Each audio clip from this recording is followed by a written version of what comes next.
Donc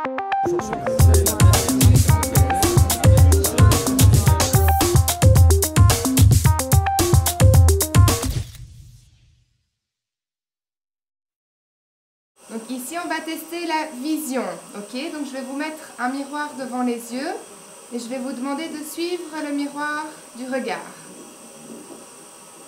Notre centre d'études du commun et des troubles de la conscience essaye de mieux comprendre le fonctionnement du cerveau des patients qui vont survivre à un commun, parfois se réveiller, bouger, mais faire la différence entre un réflexe et un mouvement conscient peut être très difficile. L'équipe est constituée aussi bien de cliniciens, de médecins, de neuropsychologues, mais aussi d'ingénieurs, de physiciens.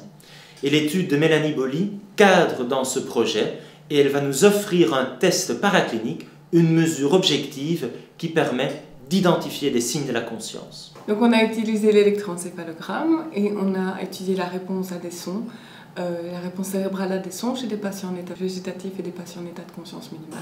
L'expérience va commencer, vous allez entendre des sons, il faut essayer de rester bien éveillé et faire attention aux sons, ça va? Grâce à notre collaboration avec l'équipe du professeur Freestone de Londres, on a pu vraiment étudier les mécanismes cérébraux, la communication des aires cérébrales chez ces patients et faire la différence entre les deux populations.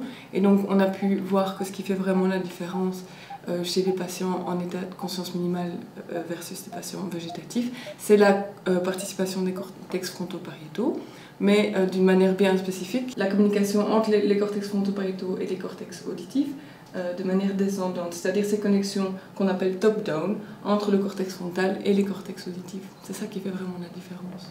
Ici, on propose un nouveau test de la conscience qui est très important en clinique pour, chez des patients après un coma, identifier des signes de conscience. Au bord du lit, ça peut être très difficile de faire la différence entre un mouvement réflexe et un mouvement conscient et c'est important d'avoir des tests objectifs qui mesurent la conscience. Parce que dès qu'on identifie le patient comme conscient, la prise en charge, par exemple, de la douleur, des émotions, va être très différente. L'outil permet aux cliniciens qui travaillent aux soins intensifs et en neurologie de faire un meilleur travail. Et le futur maintenant va nous dire si ce nouveau test va nous permettre de prédire les chances de récupération de conscience après une atteinte sévère du cerveau.